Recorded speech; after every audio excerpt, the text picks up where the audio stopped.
Oui, bien, bonjour, ça me fait plaisir. Je suis Hugo Grondin, je travaille à la Ville de Québec et donc ma présentation sera sous l'angle de l'intérieur de la machine administrative. Donc, elle sera complémentaire. Ça, on ne s'était pas vraiment parlé avant la rencontre et sera complémentaire à certains points que mes collègues ont soulignés. Donc, je trouve ça très intéressant. Donc, le déroulement, et ça tourne autour de la fracture numérique, donc comment on peut la réduire. En fait, ce que je vais vous parler, c'est une réflexion qu'on a menée l'année dernière à la Ville. Depuis 2008-2009, la Ville a investi, toute proportion gardée, de façon assez massive dans les technologies.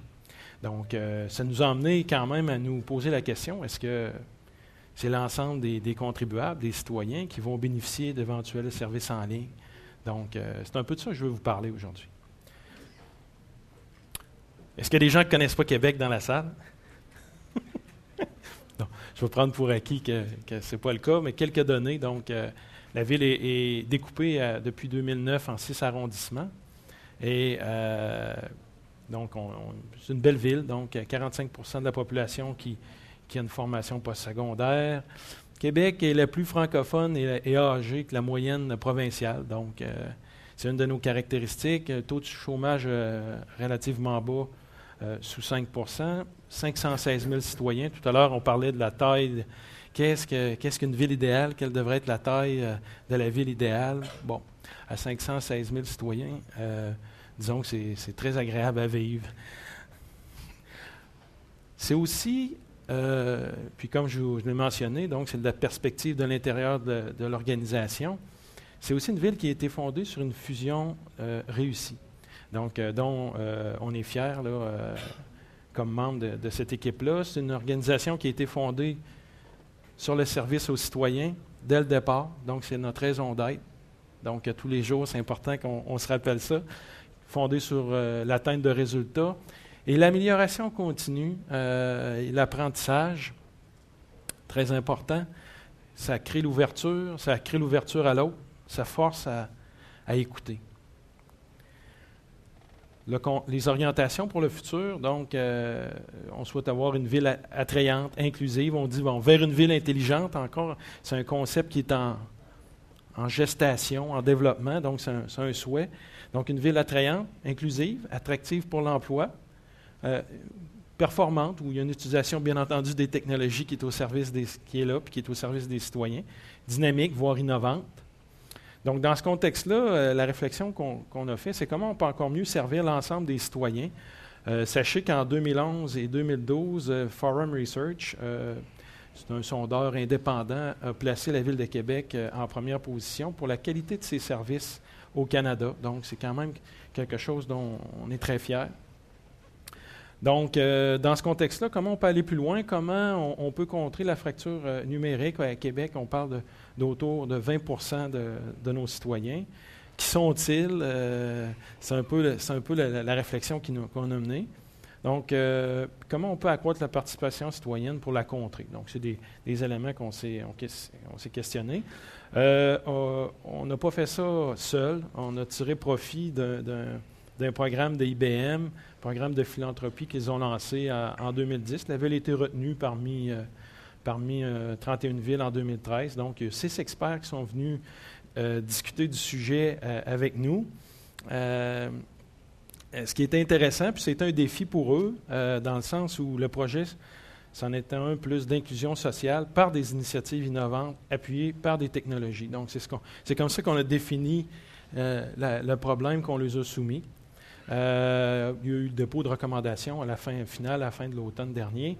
Et surtout, ce qui était intéressant là-dedans, puis c'est peut-être le lien avec la participation citoyenne, rapidement, on s'est rendu compte que, oui, au-delà d'IBM, les acteurs du milieu pouvaient collaborer avec nous à cette réflexion-là.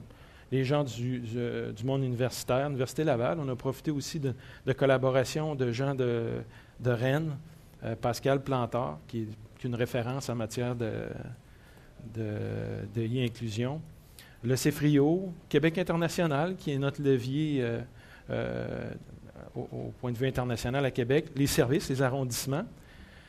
SOM, pour mieux connaître, sonder nos citoyens, ZAP Québec, les CLSC, qui sont des points d'ancrage avec certains de nos citoyens, donc ils ont aussi une perspective, l'Office municipal d'habitation, différents organismes tels que le Regroupement pour l'aide aux itinérants et itinérantes de Québec, la Fédération des centres communautaires de loisirs, Pignon Bleu, qui est un organisme qui vient en aide aux jeunes défavorisés.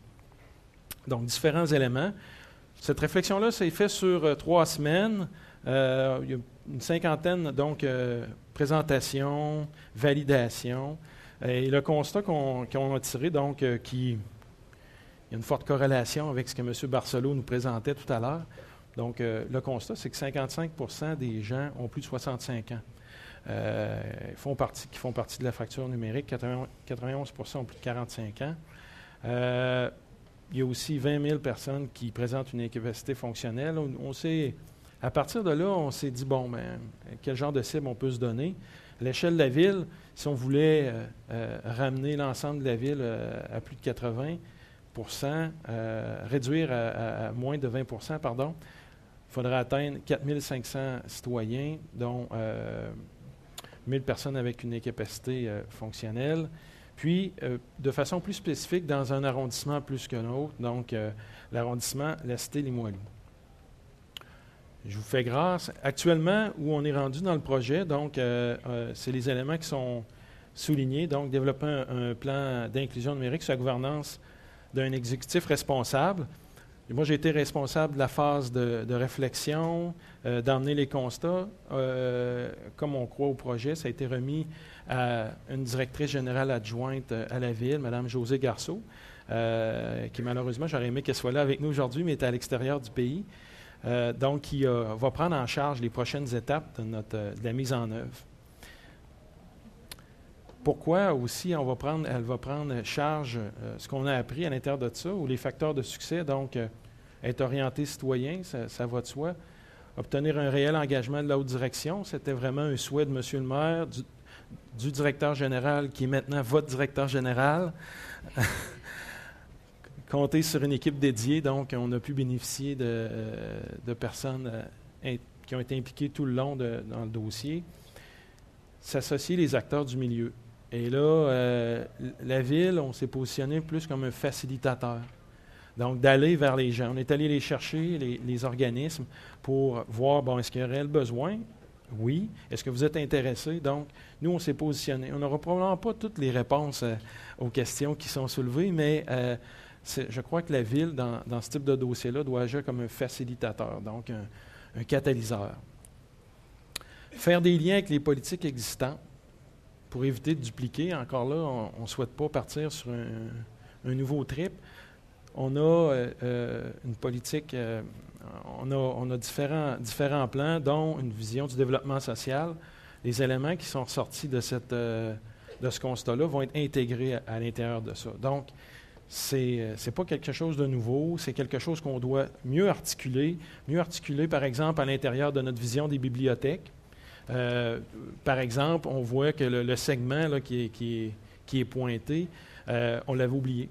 On ne l'avait pas articulé de cette façon-là. Donc, on va retravailler nos plans d'action pour être capable d'intégrer puis de s'aligner avec les réels besoins. Donc, et ainsi de suite.